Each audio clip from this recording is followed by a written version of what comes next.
Ever wondered how to keep your Google Store experience seamless, no matter which gadget you're using? Let's dive in. First, open your favorite web browser on your computer, like Chrome, Safari, or Firefox, and type Store Google.com into the address bar. Hit enter to load the Google Store website.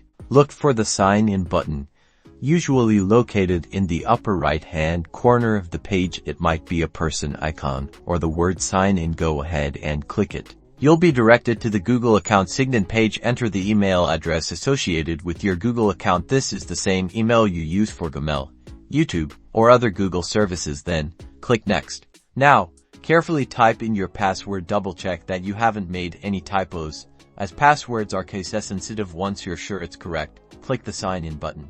If you are using the Google Store app on your phone, locate the app on your home screen and tap to open it. Once it's open, look for the hamburger menu icon, which is typically 3 horizontal lines, usually in the top left corner. Tap it. A side menu will slide out. If you're not already signed in, you'll see a Sign In option. Tap on that, or if your profile picture appears, it might already be connected to your Google account. Tap on your profile.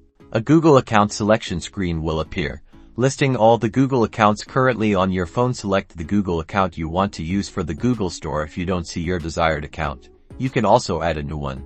And that's it. You're now signed into the Google Store on your other device. You can browse products, manage your orders, and enjoy a consistent experience across all your gadgets. Enjoy.